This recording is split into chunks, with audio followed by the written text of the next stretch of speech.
We continue now at the top of Daf Nun Beis, Amud Beis, and Meseches Shabbos. This is Shabbos Daf 52b. The Gemara here is in the middle of asking a question from a Mishnah. The Mishnah says that if you have rings that are around the neck of an animal or used for animals, those are not tameh, those are considered tahor, and that contradicts what our Mishnah says. The Mishnah clearly implies that they are in fact tameh, so this is the end of that Mishnah that's asking, tahoros, aren't they considered tahor if they belong to an animal? How come our Mishnah says that it's tameh? Amar Rabbi Yitzchak Nafcha, so Rabbi Yitzchak Nafcha says, Bevoin minoi adam lenoi behema. Rashi explains here, Bevoin minoi adam lenoi behema masnisin. Our Mishnah is talking, Kagon shenasa sher zeh letachshit adam. This chain was actually originally made for a person. Uva'odo la'adam nitma. It became tameh while it was being used for a person, for people. Ula'achar tumasno nasu lebehema. It was only after it became tameh that we converted its use to an animal. But sarach lahatvilo mitumas rishon. You still need to be matvila. You need to purify it from its original tumah. Shalo yiga b'taharis, that it shouldn't touch items which are tar. So in such a case, that's the case where you're trying to purify this item. But you are correct. Normally, if this would belong to an animal, it would not be tameh. Another answer, Rav Yosef, Amar Rav Yosef says, Hoel va'adam moshech bohemes habehema. Since a person uses this item to pull the animal, that's considered for a human. Rashi says, Hoel va'adam moshech bohemes habehema, chashiv lei kletash mishdadam. That is enough to make it considered a kli that is used for a person. Milo Tanya, did we not learn in a brisa, makel shel behema shel mateches, if you have a staff for an animal that's made out of metal, mekabel tumah, it is mekabel tumah. Matam, what's the reason? Hoel va'adam roda behen, because a person uses it to strike the animal. Hachanami, here also, hoel va'adam moshech ben. Since the person is using it to pull the animal, that is enough to make it mekabel tumah. So then the Mishnah said, v'tovlin b'mekoman, you're allowed to immerse them, you're allowed to purify them while they're still on the animal. So the Gemara asks, chatzitza, what about the chatzitza? If these items are tight around the neck of the animal, the water is not going to get everywhere. So the Gemara answers, Amar Rabbi Ami b'sherischon. Rabbi Ami answers, what you actually have to loosen it. You knock it with a hammer, you loosen it up a little bit, and then you can immerse it. That's what the Mishnah means. So the Gemara says, Lema Rav Ami ki Rav Yosef svirole.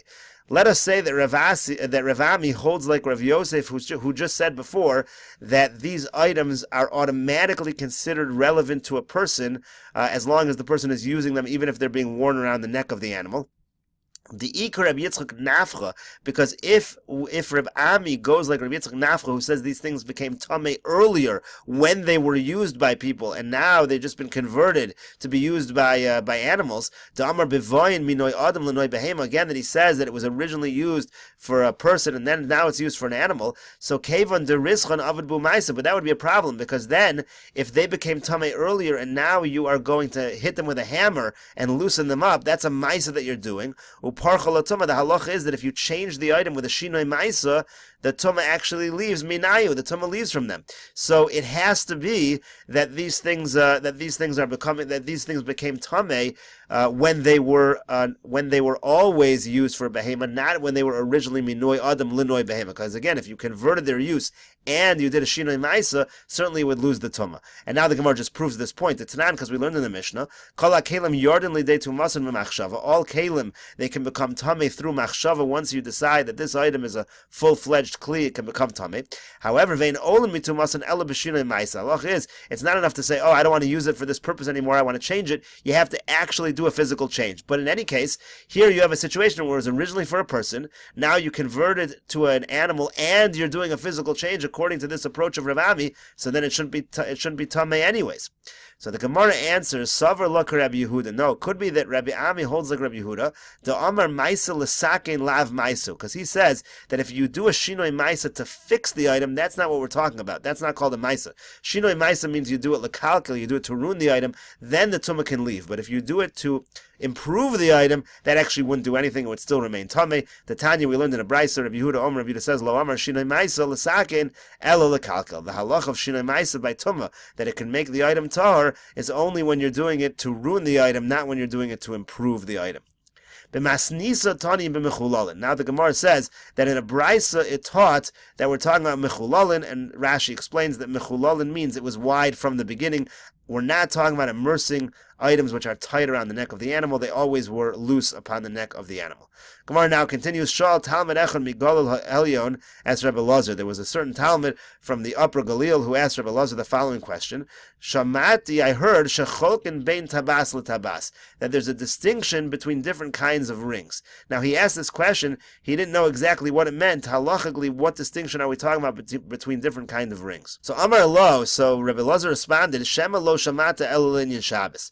Maybe what you heard, that there's a difference between different kinds of rings, we were talking about the halachas of Shabbos. Because when it comes to Tumah, there's really no difference between different kinds of rings. Let's take a look at Rashi to see how he explains this. So Rashi says, first of all, Shecholkin, Yesh chiluk b'hilchosein. There's a distinction in halacha. Ve'eni yodea ma'u chiluk. And the Talmud said, I don't know what distinction was being talked about. So he answered him, Ela le'inyan Shabbos. The distinction might have been for Shabbos. Le'inyan hotzoas Shabbos. We're talking about carrying on Shabbos. Yesh chiluk ben yesh alechosam l'she'en alechosam.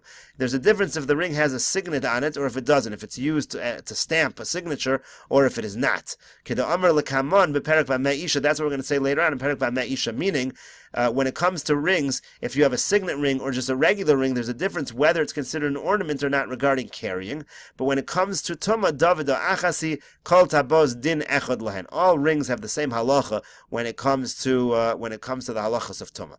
So the Gemara now uses this to go on an aside to say, is this really the case that by Tumah there's no distinctions? So the Gemara says, well, in Tumah David Achasi, is it really the case that when it comes to Tumah there's no halachic distinction between different kinds of rings? I can find you distinctions. V'atanan, we learned in the Mishnah, Tabas Adam Tameya, V'tabas Behema V'kelim, Mushar Kol Tabos Tahoros. This was the Mishnah we quoted earlier. When it comes to the ring that belongs to a human, it can become Tameh, but not animals or not other kinds of rings. So the Gemara says, Ki Kamar Le'yu Nami Dadam Kamar Le. So he said, no, when he answered him, there's no distinction in rings. It meant rings that belong to people. Obviously, there's a distinction between animals and people.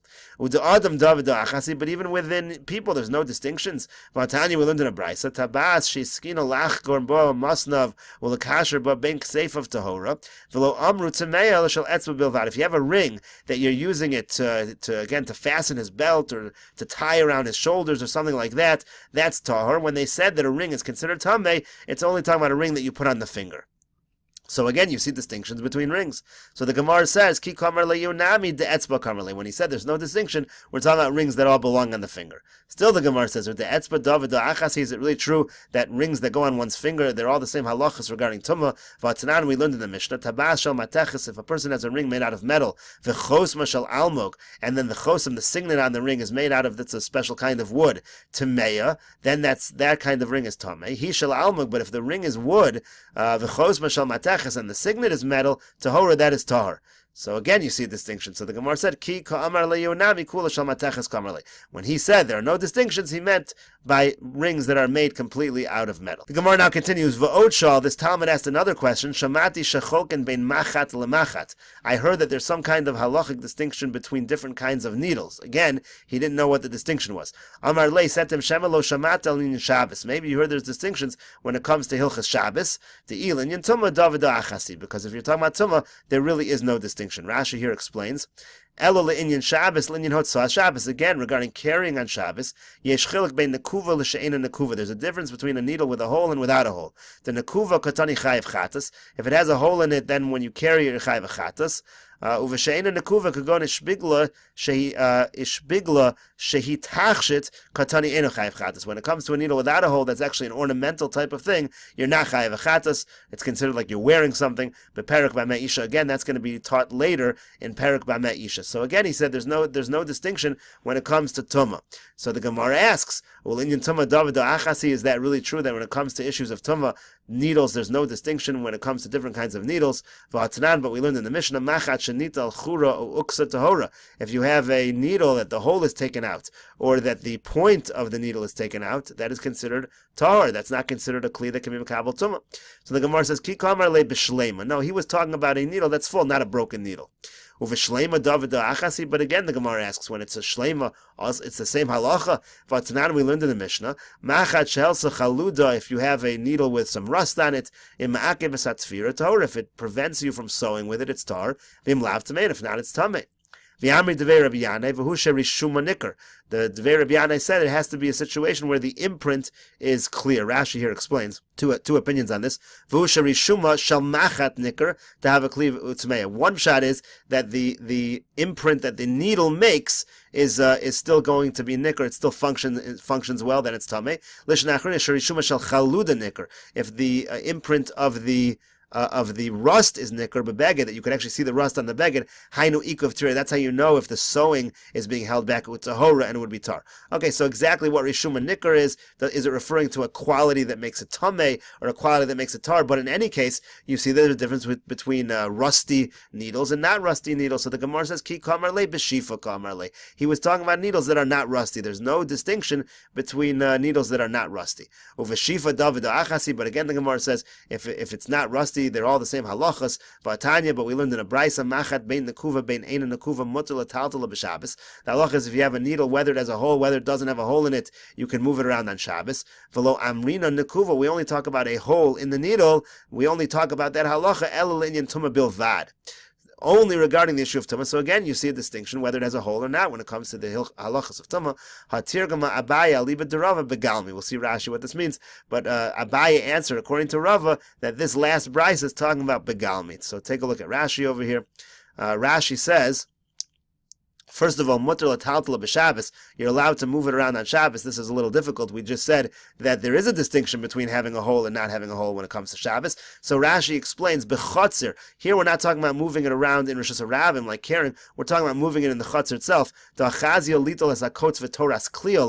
issue we're discussing over here is whether the needle has a toras kli that you can use it, let's say, to take out a thorn. And if it has a toras kli, then it's not muksa. Otherwise, it might be muksa. So this part of the Gemara is talking about the issues of muksa regarding needles, not the issue of hotzas Shabbos, whether you're chayiv mido raisa for carrying. But in any case, the Gemara then says, "V'lo amr nekuva chaluka lehilchoseh el inyan tuma bilvad." When it comes to having a hole in it, the difference in halacha is only by tuma. The nekuva mekabeles tuma v'shein nekuva lo. So there is a distinction. If it has a hole, it's mekabel tuma. If it doesn't have a hole, it's not mekabel tuma. So the Gemara answered, "Hatirgama Abaya per kalakelim begalmi shugolam shenik." That's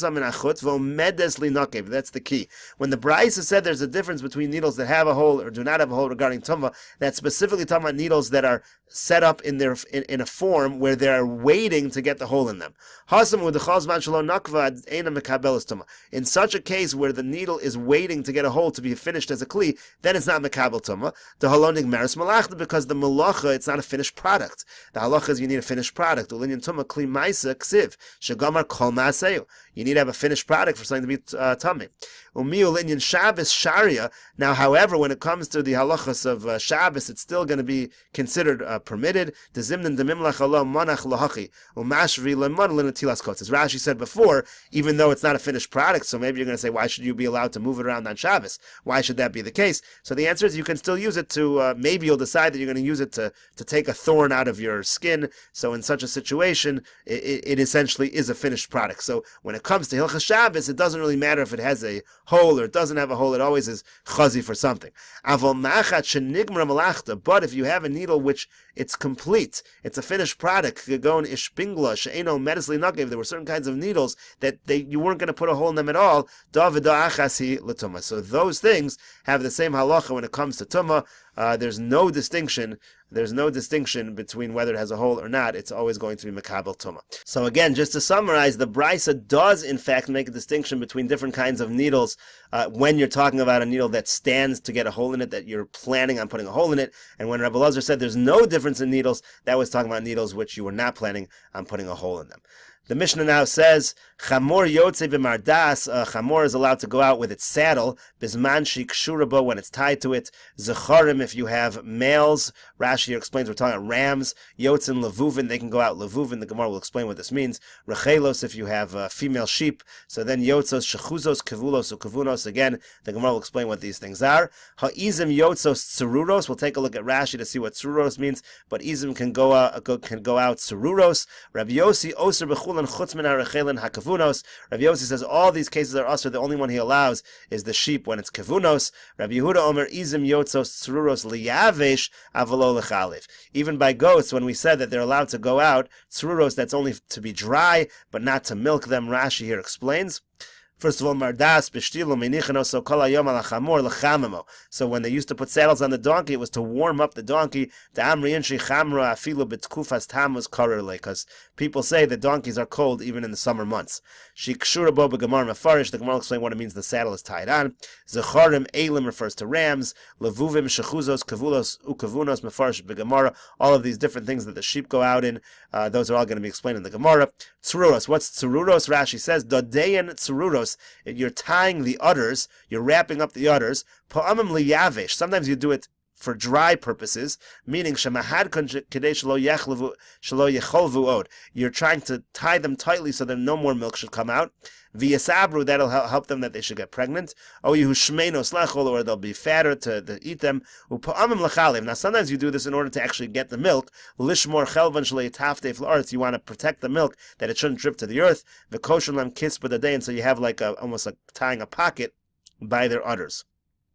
Rabbi Yossi also bechulan. Rabbi Yossi says all of these are problems. Demasoihu, because all of these different things you're quoting over here are considered burdens for the animal. Chutz min harachelim hakavunos, except for the sheep, which are kavunos. Shu shmiras tzimorim. Rashi explains kavunos is a way of protecting their wool. Shelo yitanif, that it shouldn't get dirty. V'havalu tachshet, that's already like an ornament or decorative, and that's okay. Yotzos tzuros liyavish. Finally, Rabbi Yehuda says that you can go out tzururos in order for dry purposes, but not to milk them. Rabbi Yehuda svira le ketanakama delav masohu. Rabbi Yehuda agrees with the Tanakama that these are not burdens. Umiyu liyavish. If you're going to do it in a dry fashion where it's tight, it's not going to fall off, you're not going to come to carry it, that's okay. But if it's to milk, where it's not tight, then we're actually afraid that you're going to come to carry these things in Rishos HaRabim should it fall off. That is the end of the Mishnah and the end of Daf Nun Beis Amud Beis, and we'll continue in the next video with Daf Nun Gimel Amud Aleph.